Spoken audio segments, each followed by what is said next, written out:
Ladies and gentlemen, I will be addressing our first off-case argument. The argument involves DPJ and Hashimoto, and my partner Sean will be talking about the affirmative advantage. First, the negative team, or rather the affirmative team, does not seem to understand what a disaster a Hashimoto election would be. Hashimoto has openly advocated for a dictatorship in Japan, and he hates poor people. He would strip all of the benefits that the affirmative plan proposes from the people in the Toho region. I quote you from Japan Today on May 30th. The mayor of Osaka thinks Japan needs a dictatorship. Quote, "What Japanese politics needs now is a dictatorship," quote, Hashimoto said last year. He argues vehemently against handouts, saying that they undermine society. I ask you, if their entire premise is about helping people, do we really want to empower someone who believes that helping people is bad? That doesn't sound like a good idea to me. Now, they argue that it is not going to cause a party fracture because of the deal that has been struck in the negotiations. First, if Noda believes that he can pass the consumption tax increase without making a deal on cutting other benefit programs, there is no rational reason for him to compromise. He already believes that he can achieve victory through a deal struck with the LDP. Quote from Reynolds and Hirakawa, May 22nd. "All Mr. Noda wants is to raise taxes so he may go ahead and join up with the LDP." Quoting a member of Ozawa's group, "That would be unacceptable and I would fight it with all my might." Second, even if they are right that there is a meeting now between the three parties to resolve differences, that proves that passing a new plan in the middle of these negotiations would be disastrous.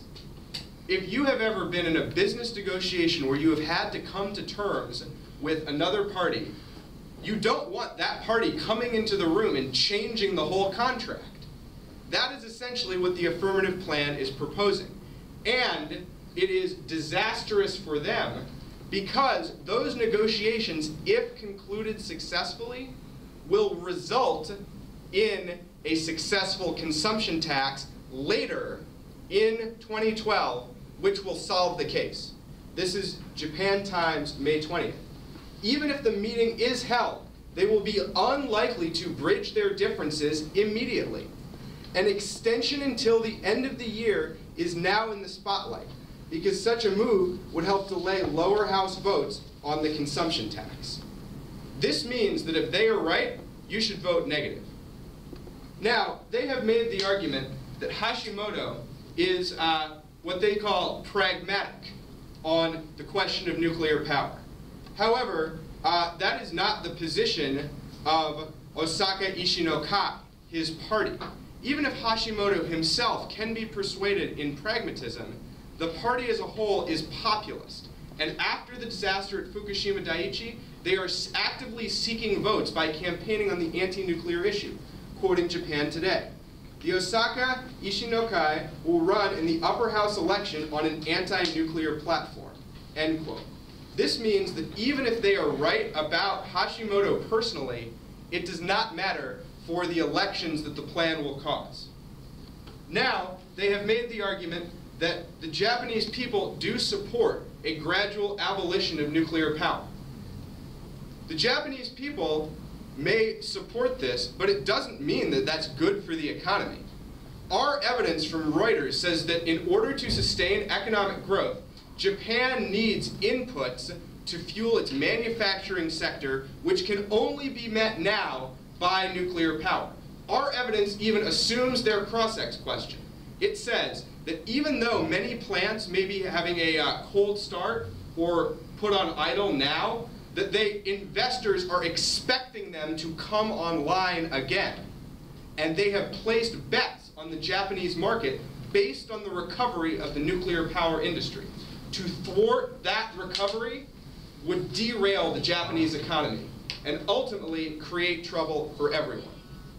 Thank you. Time's up.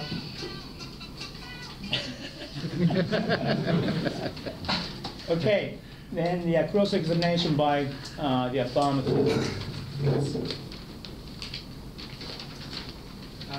At first, let me confirm.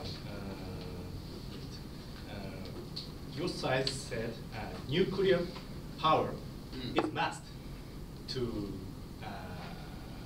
sustain Japanese economy.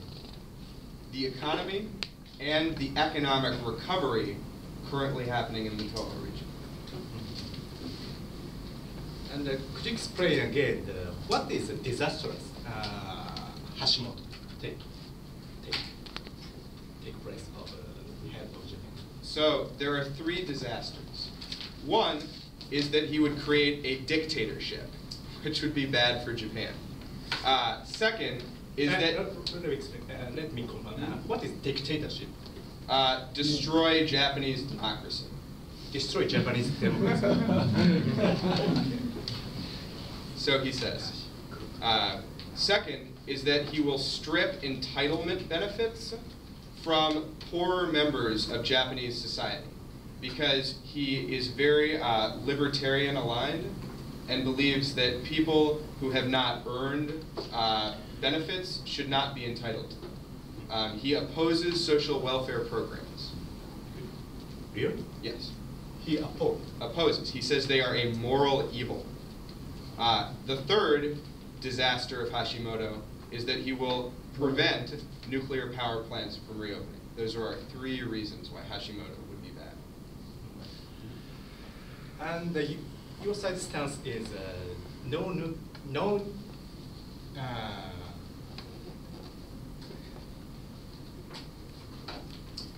economic growth without nuclear power plant cannot exist. Cannot exist. Cannot exist. Cannot exist. All over the world. Yes, but mostly in Japan.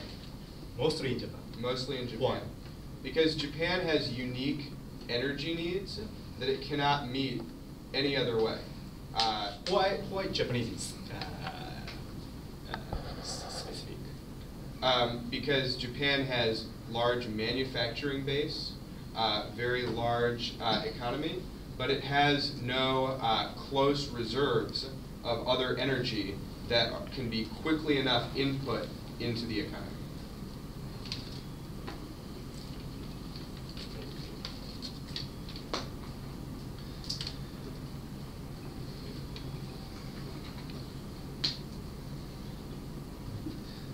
Okay. The possibility of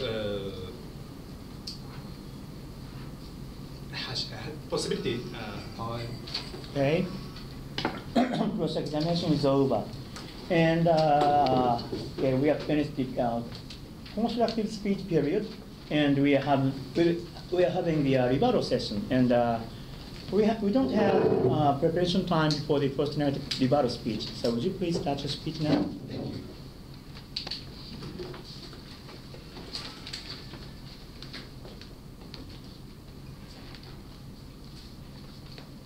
Okay. First narrative rebuttal speech, 3 minutes. Thank you. I want to use this time to respond to the on-case arguments. And I first want to start with the notion that economic recovery in the Toho region has been too slow. Though we recognize that it would be ideal for that progress to be as fast as possible, we also have to recognize that there are certain economic factors that mean that progress isn't going to be as fast as we would like. But what you need to remember at the end of today's debate is that the progress has actually been remarkably fast. Given just how catastrophic the events were that occurred there, the recovery process has been pretty quick comparatively, and the people there are doing well.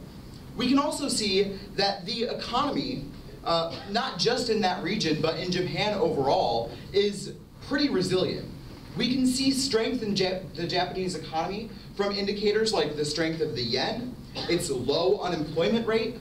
All of these are reasons why the economy is performing well, and in fact, better than investors would expect, which means that there is no reason to do the affirmative plan. Now, there is another disadvantage of doing the plan, which is that raising the consumption tax would cause capital flight, which would lead to decreases in revenue. This is according to Ron Rimkus, who holds a master's in business administration and is an expert in asset management and investing, from April of 2012. Some have argued that Japan can ameliorate its budget shortfall. Oh, I lost it. Excuse me for a moment. That Japan can ameliorate its budget shortfall